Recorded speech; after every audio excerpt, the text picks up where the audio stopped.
Hey there viewers, and welcome back to the channel. My name's Matt, and today we're doing another playthrough. Today I am booting up my Laser XT3 8086. This one's actually different than the Turbo XT we played Space Quest 3 on, I believe. This one is completely original as it was back in the late 80s when someone bought it. I managed to pick this one up for basically nothing from basically a thrift store. I was very lucky in the fact that no one has modified it. This is just as it came from the factory, right down to the 20 megabyte Miniscribe hard disk. All I've done is copy a couple of games on here to play. The drive was basically blank when I started, except for MS-DOS 4 and the DOS shell. So we have a nice, I guess, blank as it was canvas from back in the day. So here we go, Police Quest number 1. In Pursuit of the Death Angel. So this is the game we're playing through today. Police Quest is a basically police procedural based adventure game written by Jim Walls. Jim Walls was a retired police officer who was approached by Ken Williams of Sierra. Basically Ken discovered him via a hairdresser who I believe was Jim Walls' wife at the time. Sort of said, hey, we want to do a police game. You know, you're a retired police officer, could we have your input, and could we make something that's, you know, fairly true to life, but still quite entertaining to play. So along came Jim Walls, who stayed with Sierra to write 3 Police Quest games in the end, before he moved on to, I believe, Tsunami Interactive. So we can see here the title screen's kind of rolling through. Quite a few people were involved in this, as usual. This is an AGI based game, so the kind of the original Sierra based adventure interpreter. So we have the beautiful EGA graphics, and again this computer is fitted with an EGA card, so they're represented quite nicely. Alright, so let's get on and get into some gameplay. We are playing Sonny Bonds, this dude on the screen who I control with my arrow keys. Like all AGI games, it's text parser based, so you type in commands and then you get basically feedback on the screen from the commands you've typed, or it will do the action that you've suggested. So we've just done a bit of a look around, and around the hallway is a keyboard, a table holding radio extenders, a photograph on the far wall, and a barred window to the evidence room. So we're getting ready for our police shift. We're going to take a radio. So we pick up a squelchy, noisy but workable extender. We're going to cruise down to the keyboard, and we're going to take a key. So we take our patrol car's keys from the keyboard. Now technically you can walk out the door now, start up the car, but you'll end up dying immediately because being the start of your shift, you need to hang around for a briefing. So before that, we're going to cruise down here into the locker room. We don't need to shower or get changed because as you can see, we're already in uniform.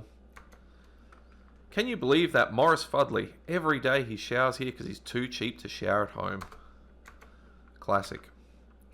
So, if we open up our locker, we can take a look and see what we've got. I used to make the mistake of not doing this at the beginning and going straight to the briefing, but then you're missing a few things when you go out in the field. So you store your personal gear in the locker, which is partially true because your weapon and your gun belt technically is the police stuff, but there is also a speed loader of ammo on the shelf, a briefcase rests on the bottom of the locker, keys to your Corvette are hanging on a hook, your towel is neatly folded in a pile on the floor, your civilian clothes are hanging on a hanger, and an old t-shirt and a pair of jeans hang here. So we're going to need the gun, we're going to need the ammo, which speed loader, so we're carrying a 357 Magnum, not that it really matters. We're going to take the case. Now the case has a lot of stuff in it. If we actually, I think we have to open the case, which we use on our day-to-day stuff.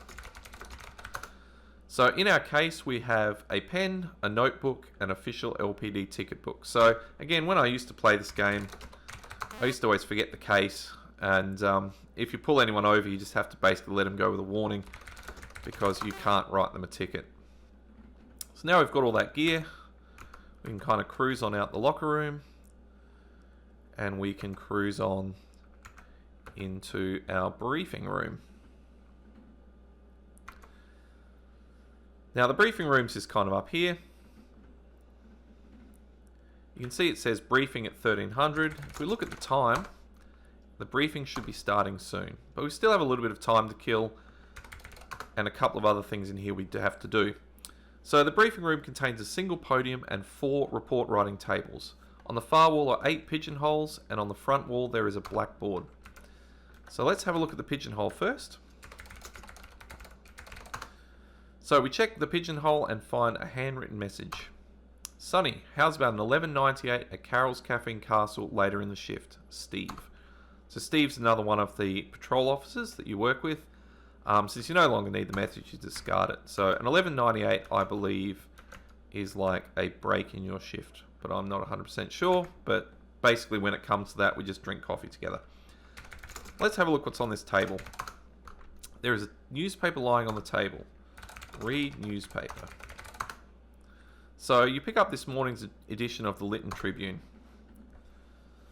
Alright, so what have we got here? Dope in the city. The city of Lytton, once a beautiful, peaceful, quiet city with few major crime problems, is now experiencing rapid growth and prosperity. But along with growth has come an alarming increase in the crime rate that is, see page 2, threatening the peace of Lytton. Police Sergeant John Dooley states that dangerous drugs are showing up on the streets and in our schools. The homicide rate and prostitution are at levels the city has never seen. The Tribune has learned from a, see page 3, reliable source that a big-time drug dealer with a street name of Death Angel may be responsible for the drug traffic. In other news, here we have the LPD Officer of the Year nominees are, so for Lytton PD Chief Whipplestick has nominated Sonny Bonds and Joe Walters for the LPD Officer of the Year award due to outstanding effort and commitment in crime prevention. So basically we're up for a Officer of the Year award, which is kind of cool. So we must be doing a good job. We also have this President Hickle story here. I won't read it word for word, but you can kind of pause the video if you want to. It basically goes on about how the President loves birds and birds are more important than basically skipping the Geneva Arms Convention. So, yeah, I don't know if that was something to do with the president then of the day. This would have been in the late 80s, so it might have been George W. Bush Sr. Not 100% sure, but anyway. We also have escaped. Lytton City Jail reported the escape of a female prison inmate last night. Florine Flustered Flora Paxton flew the coop by hiding beneath the soiled prison laundry in a hand-push basket. So the classic prison break you see in the movies, hiding in the laundry basket. And lastly, we have Kingdom of Daventry is now under siege by a renegade 3-headed dragon. One unidentified gnome stated the kingdom is in a state of emergency. So if you watched the King's Quest 1 playthrough that I did in the last video or two, which hopefully you did, Kingdom of Daventry is basically where King's Quest is largely set. So it's a nice little reference to another one of their games. So let's put down the paper. And I think we'll find the briefing is probably about to start. Sonny Bonds, please find your place. Briefing is about to begin. So our place is just on this front table just here. So this is your assigned position for briefings. Meanwhile, the rest of your squad kind of wanders through the door. So as I said earlier, this is a police-based adventure game. It has a lot of procedural elements in it, which aren't actually too bad. A lot of it is you discovering and just going places and working out what to do next. There are things like writing tickets and that sort of stuff, and I think in the documentation that came with the game, it gave you a few hints with that. But it's nice enough that if you don't get your documentation 100% right and every police procedure 100% right, you still can generally finish the game. So up the front, we have Sergeant John Dooley briefs the 1300 shift, beginning with our latest hot sheet of stolen rides. Welcome back, men, says Sergeant John Dooley. I hope you enjoyed the long weekend. Now listen up, he barks. We're looking for a black 1983 Cadillac, license number LOP 1238. VIN C0345621 reported stolen last week. Try hard to find it so I can get that Malcolm Washington character off my back for a change. Dooley continues, now hear this. Last night, 3 teenagers were arrested in 3 separate arrests, each for drunk driving. 2 of the 3 were in possession of cocaine and all 3 attended Jefferson High School. That should tell you something, boys and girls. Well, that's it for today. Watch your butts, kids. We don't want old Chief Whipplestick whining about our industrial injury stats going up again. Sonny Bonds, your call number will be 8332. Alright, so that's the briefing done. Now, some of that is quite pertinent, so be on the lookout for a black Cadillac stolen with that license plate and VIN number. I don't know if anyone writes them down or remembers them off the top of their head when playing this game. You don't really need to remember them exactly, you just need to remember it's a black Cadillac, and that'll be enough. That is pertinent, it will come back up. The drugs and the drink driving and all that sort of stuff, which was talked about in the paper, that will also come up. So all of this is kind of a clue as to where we're heading. But before we head anywhere, like all good Sierra games, we're going to save it. We're going to call this Matthew after briefing. And we're going to cruise on out. Now, if you hear kind of a chirpy noise in the background, that's actually the hard drive in this computer. It's quite noisy. So you might hear it on screen changes or when I'm saving games or that sort of thing. And adds to a bit of character when you play these things. It's like it's back in the 80s. Alright, so here we are in the car park of the Lytton PD. We've got a caddy up in the back corner. Our Corvette's kind of in the lower right. And down here is our squad car. Now, a classic police procedure is you always inspect your car before you drive off to make sure no one's messed with it. So we just literally walk around the car, just in a square. And then having performed the prescribed walk around safety check of your vehicle, you're now ready to hit the streets. If you don't do that, basically you'll immediately crash. And it just says, oh, you had a flat tire, you should have checked that. As usual, a flat tire in this game results in death and having to restart. Whereas in real life, you just change it. But hey, here we go. So I'm just going to save it again, just because when we drive, it can be a little tricky. It's not crazy. A lot of people, I guess, say this game's terrible because of the driving interface, but it's really not super duper bad. You just use the arrow keys to move your car. So we're this little police car. It's just kind of dodging around here now with the red bar on the top. And basically, again, we're patrol officers. So unless something comes on the radio, we just cruise around and we look for, I guess, trouble or people doing the wrong thing. So we have to be a little careful here. There are other cars on the road. We can crash into them. Likewise, we can crash into buildings or anywhere there's not a road, you'll basically crash. We do have a few keys we can use, which are kind of cool. So when we're cruising around, I've just got to check what they are. Is it action? Special? Sierra? Speed? No, okay. I think it's F... Okay, so F8 makes us drive fast. F6 makes us drive normal speed. And then I'll just wait till I get on the next screen, because I think F10 makes us put the sirens on. Yeah, so F10 makes us put the sirens on.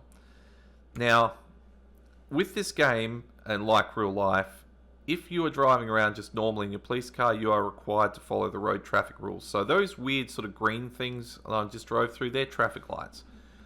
If I go through a red light, that's basically it, and it says you need to go back to driving school, and like again with the Sierra games, you die and you have to restore your game. You can, however, go through red lights and break the traffic laws if your sirens are active. Now, I guess you don't get in trouble for this, but technically you can put the sirens on whenever you like. So if there's a red light, you can just literally go like this, press F10, and then, oh, here we go. Dispatch Squawks 8332, 8332. Respond to an 1183 southwest corner of Fig and 4th. So an 1183, if I remember correctly, is a vehicle accident. So at this point we can turn our sirens on and, you know, crank along here. Problem with the sirens being on is that it makes you go really fast, and it increases your chance of crashing hugely. So I'm going to save the game again, and we'll just put this as Matthew going to accident. Now this game came with a map when you purchased it, so you could see the map of Lytton. I haven't got that in front of me right at this point in time, so I'm just gonna, I think it's around here somewhere. Let's just go down here. Notice I just went through that red light, no problems at all, because I had the sirens on. So there it is. Alright. So see, in the middle of the screen there's kind of a green car, or I guess to the naked eye a green stick that's kind of stuck next to a building sort of 45 degrees. Now the trick is here, we always slow down and we always try and get as close to the curb as we can but without crashing. And then here we go. Upon arrival at the scene of the accident, you observe a group of bystanders gawking at a green sedan that attempted to carve its own door in the side of a brick building. Alright, so we're going to park. And then let's save the game again. And Matthew going to accident, that's fine. Alright, let's open the door, get out, close the door. Use the radio. So you have nothing to report at this time. Investigate the accident scene, see if you can discover something. Alright, so first thing we're going to do. Look car. Probably should look at the driver actually. There's a man slumped over the steering wheel. Look driver. You take a deep breath, look into the car and see a male slumped motionless over the steering wheel. A closer look reveals a bloody injury to the left side of his head and a gaping hole in his lower right jaw. Okay, so that seems a little bit ominous. So, examine body. No pulse, no breathing, no vital signs. There is a bullet hole in the driver's window. This is not your normal everyday traffic accident. In your opinion, this man was murdered. So now we have something to report. So let's use that radio. You use your radio to advise dispatch of the apparent homicide. The car radio crackles as a response. 10-4-83-32, we copy your 187 PC homicide. Be advised, one homicide unit is en route and the coroner's office has been notified. Continue investigation. Now, we're not a homicide detective, we're just a beat cop at the moment. So at the end of the day, homicide are going to take this one over. Let's look at the car. Okay, let's look VIN number. Look license plate.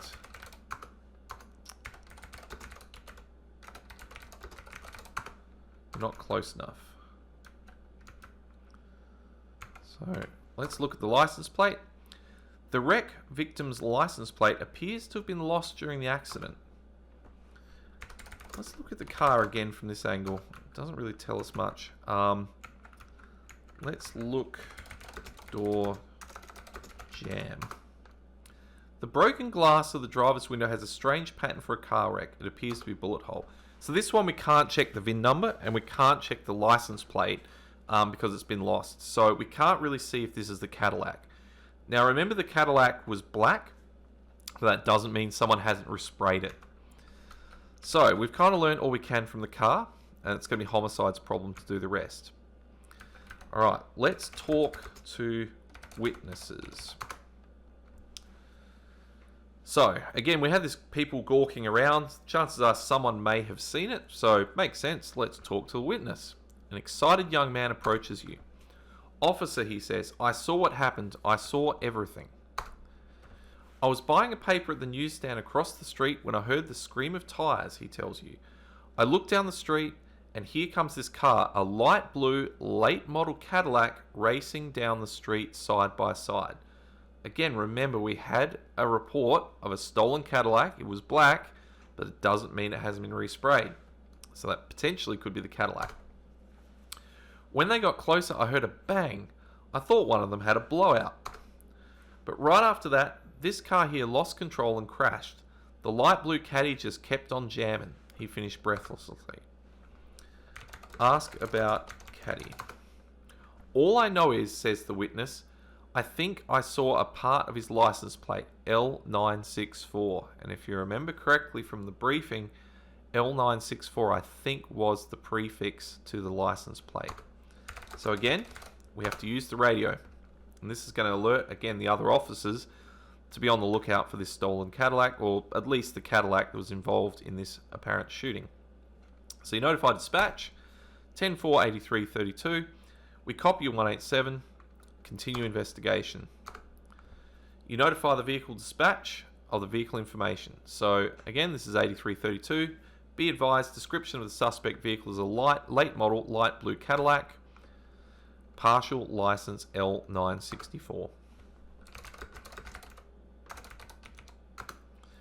So again, I think that's all we're going to get.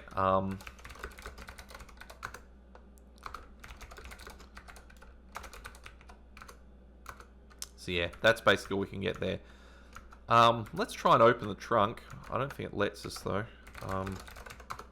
That's a job for the coroner. Yeah, so we're kind of at the end of what we can do here. So we look at the wall. The sign reads Colonial Van and Storage. Cool. Yeah, so we definitely can't find any other witnesses. Now, I think if we open our case... Now? Yeah, okay, not now.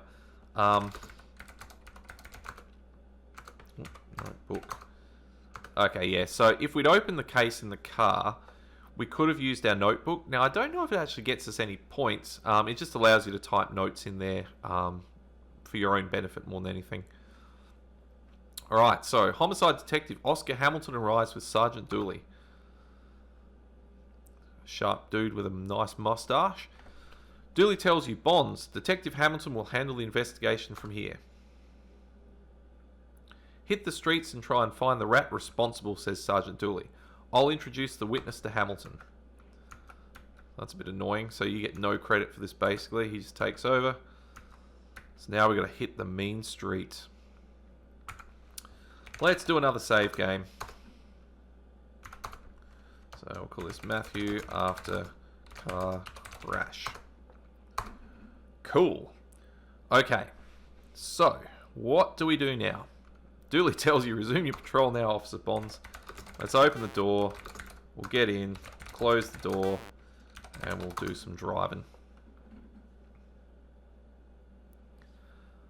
Alright. So now we just got to be careful we don't crash as we leave.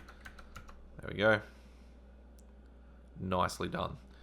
Alright, so now we just got to cruise around and we're just going to wait for the next thing to happen.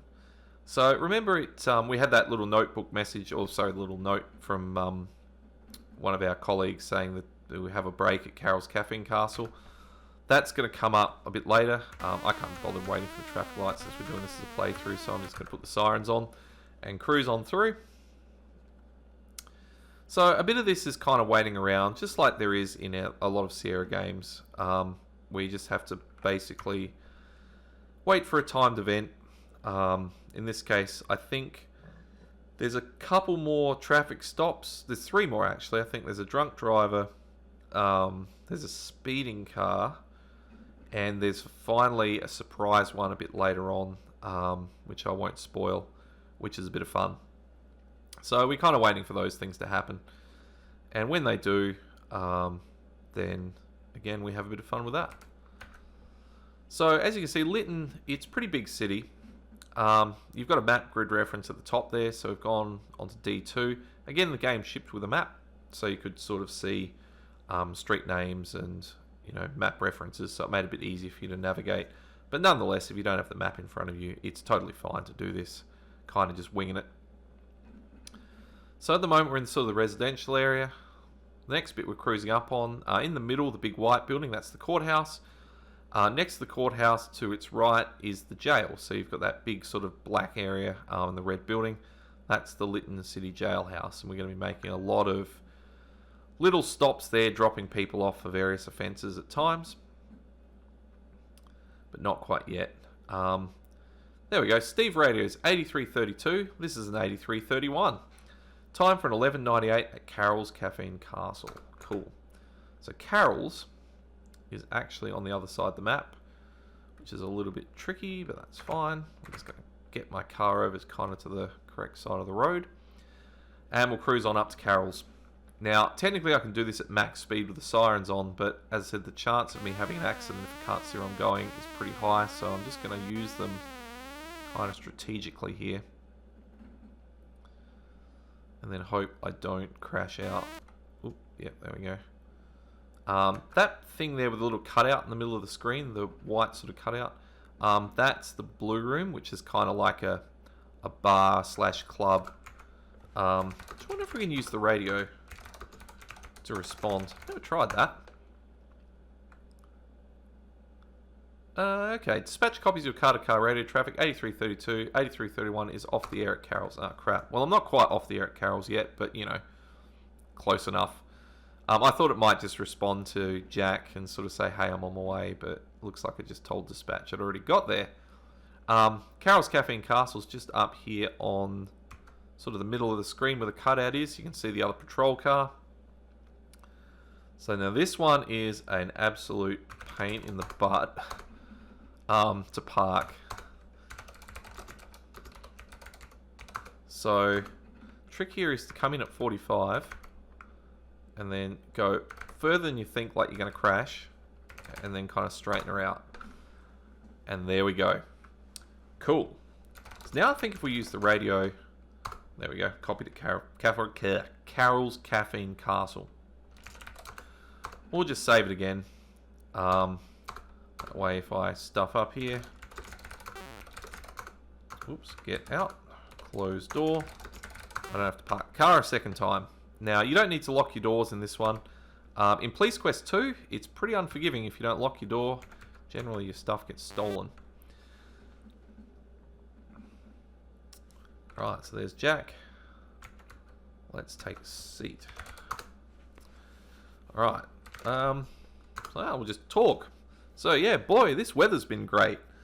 So yeah, not exactly thrilling topics of conversation here. Hey Sonny, it's good to see you. I wonder if that will help. You're not close enough. Well, we are close enough. We're sitting... Oh, it's Steve. Whoops. Wrong dude. Steve tells you, man, that murder makes a guy wonder what's going on around this town. Sorry, Steve. Yeah, it says the same thing. So, Steve looks like he's on a caffeine high. I think Carol comes around and she gives me a coffee in a minute. You can see here, this is just your classic diner. So we do a look. Look diner. Look cafe. Steve says his coffee will blow your socks off. Ah, this is your favourite coffee shop. Carol, the busy but friendly waitress, makes the strongest coffee in town. There's a menu on the left wall and a telephone on the far. The restroom is down the hall from the phone. So, yeah, in a minute, I think Carol comes up and gets us a coffee. Yeah, here we go. Carol sets your coffee down and says, here you go, big boy. Okay. 1 caffeine IV. That's kind of a weird way to say it, but sure. Pay. How do I pay for this? Steve says, boy, you earn your coffee after that mess. Drink coffee. You slam back the entire mug of Jamaican Java. Your eyeballs roll back in your head. Classic. Can I drink more? Don't have any. I guess we might pay when we go to leave or something like that. So, I think this is a bit tricky for me because, okay, the phone is ringing. I've got the audio running through my A to D converter onto my computer, so I can't actually hear the PC speaker audio. But I remember the phone rang, and it has. Carol yells at you from across the room. Officer Bonds, there's a Detective Hamilton on the phone for you. So that was why it was important to radio in we're at Carol's Caffeine Castle. So you take the phone in here, Bonds. This is Detective Hamilton. We identified the 187 victim in the car as Lonnie West, a local, small-time drug dealer. Believe it or not, he's the second small-timer to get his ticket punched in the last 2 weeks. I just wanted you to know about West since you worked the scene. Gotta run, got another call waiting. Don't spend the whole day drinking coffee. Bye, click. Cool. So basically, we radioed in we're at Carol's Caffeine Coffee, because remember, Carol's Caffeine Castle to get coffee. A lot of C's in there. We radioed in because there's no mobile phones. This is 1986, 87. Okay, maybe there was really early analog ones, but we didn't have a mobile phone. We had our radio, and the radio was used for official police business at that time. So you don't just, call up Sonny Bonds on the police radio going, hey, I just wanted to tell you about this just for your own sake. So he would have gone to the dispatch board, The dispatcher would have said, hey, Sonny Bonds is here, Carol's Cafe and Castle. He would have looked up the phone number and he would have phoned it, literally. So, good old days back then when you actually could be off the grid quite easily, and you know, you had to actually look up a phone book and phone numbers and all sorts of things. Let's pay for the coffee. Carol likes offers to frequent her establishment. Many items are on the house. Okay, that's cool. So we're pretty much done here. Say bye. Cool. So we'll let Steve go there. Might as well go to the restroom while we're here. Use toilet. Panic fills your heart as you watch the nasty fluid nearly breach the rim before it slowly subsides. Can we flush the toilet? Whoosh. So if this was Leisure Suit Larry, another classic game from the Sierra, flushing the toilet would be a very bad idea. I guess say goodbye to Steve. Okay, yeah, doesn't really do anything. I was wondering if he'd give a bit more of a response, but doesn't look like it. So now we're back on the mean streets. We got Wino Willie's next door. Looks like a quality establishment. I think we come back to that a bit later for a bit of a, like a brawl or something. Let's do a save. So we'll call this Matthew after Carol's. Sweet. Start engine. Okie dokie. So let's go for a bit more of a cruise around and we'll see what trouble we can find. So yeah, again, like the first part of this game I quite like because you can't really get stuck. Not at this point anyway, and most of this game is actually like that. You can't get stuck because timed events happen and you have to respond to them. The worst things that can happen here, at least at this point in the game, are crashing, which is quite easy with your car, or I don't know if there's time limits on certain things, but I know when you find the speeding driver, if you don't get after them and kind of catch up to them, they'll get away. I don't remember if that ends up like ending the game and saying, you know, you're an incompetent police officer or you just lose score for it. But yeah, it definitely pays to make sure that you're on the ball and watching what's happening. On the left there with that big parking area, that's something park, like Jefferson Park or something like that. So another little location we'll be visiting later in the game.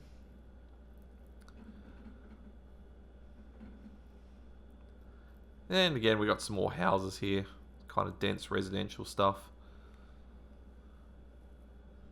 But yeah, not a lot doing, just cruising the streets, which I imagine is, you know, quite a big thing in, or was at least a big thing in policing.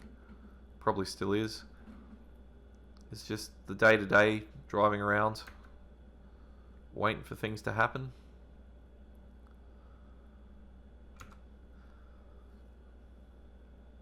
Now you notice that sort of going diagonally across the screen, we've got the spot where all the cars are going diagonally and fast. That's the freeway. We can get onto the freeway, but it's a real, I guess, tricky endeavor to get on there and not have an accident. So you have to be going at speed and trying to get off the freeway. If you slow down to go off the exit, from what I remember, the cars just run straight up the back of you. So I just avoid it. As I said, there's no need. There's nothing in the game that's done on the freeway. So it's a nice one just to kind of leave alone. Now, hopefully in a minute we'll find... you cruise your beat just aching to write a ticket. Again, yeah, I imagine there would be a lot of monotony in this some days. But unfortunately no one's doing anything wrong. So we're just cruising our beat.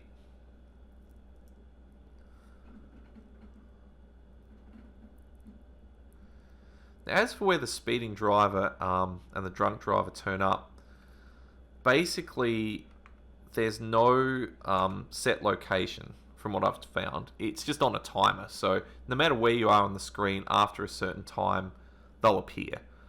So you don't need to be in a certain map reference, which is nice, unlike let's say in the King's Quest playthrough we just did, when you're waiting for the bird to arrive, you have to be on the right screen at the right time and waiting for ages.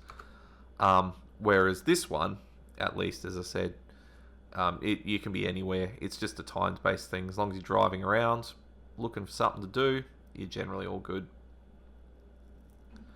So hopefully in a second, I've got a feeling it must be coming up soon. This one's usually not too bad. There we go. So just see on the left, did you see that red sports car run through that red light?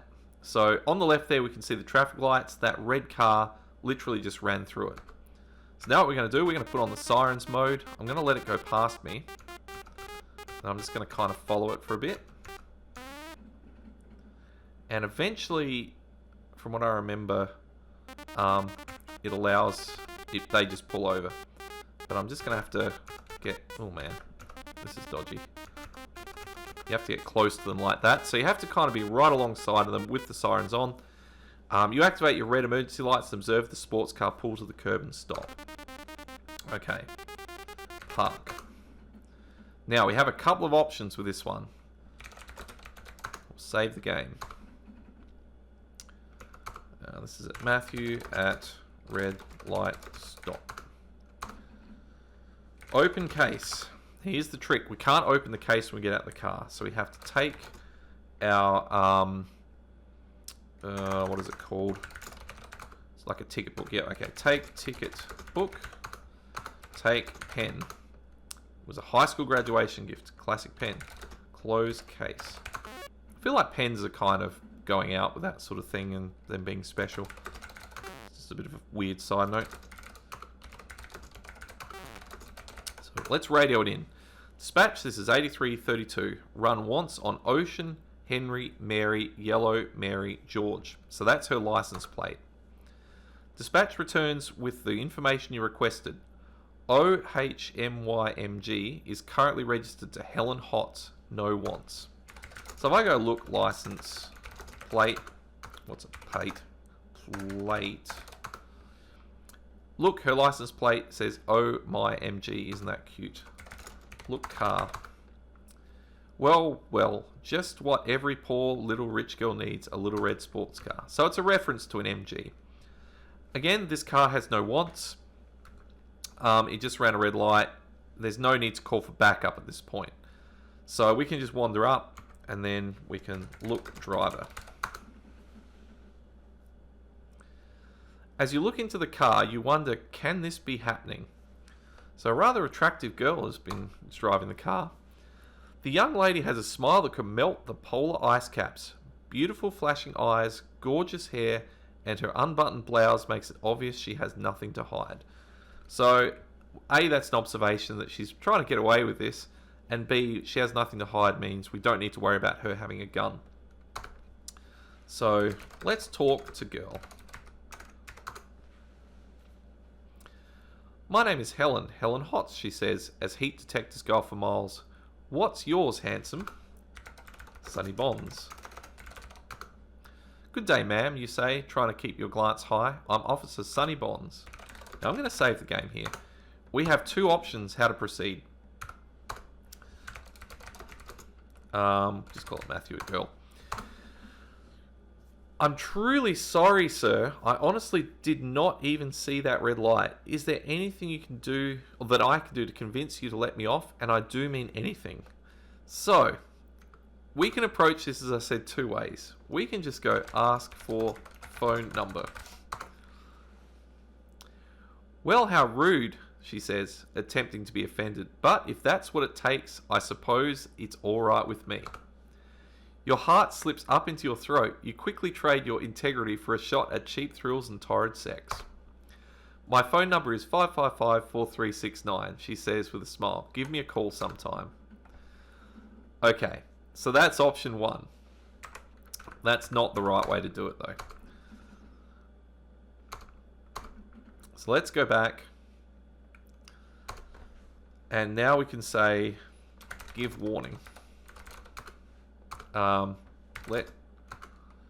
Let girl off. In a soft, seductive voice, she murmurs, why, officer, I'm just sure I didn't do anything wrong. What's a let? Oh, there is a way of doing this without asking for a number. Allow girl to leave. No, what's an allow? I'll just say nothing. Oh, that's weird. So I type nothing and it asks for a license. Okay, let's just go back. It looks like you're just asking for a number is the way. I thought there was a way you could basically say, or just drive off and, you know, it just lets it go. So let's ask for license and we'll do this properly. Being the veteran you are, you overcome temptation and stare the young lady straight in the eyes. May I please see your driver's license, ma'am? So Helen Hotz, female, 5'2", 105, hair black, eyes blue, date of birth 66, gyrate, court, Lytton, restrictions none. She's hopping mad as she yells, "Oh, you cops are all alike. All you care about is making your quotas. Well, come on, snap it up. I'm in a hurry, Mr. Big Shot Traffic Cop. Guys like you make me want a big dip of snuff. You never give a decent girl a break. You just hassle people." So she's a rather nasty person. So at this point you can write a ticket. Politely you tell her, "You ran a red light back there, miss."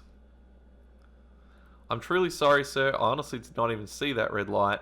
Is there anything that I can do to convince you to let me off?" And I do mean anything. No. You carefully fill in all the necessary information on the citation. She's hopping mad, so we see that again. So now if we give her the ticket, she needs to sign it. Okay, sign ticket. First return a license, return license. Again, this is quite procedural. Sign ticket.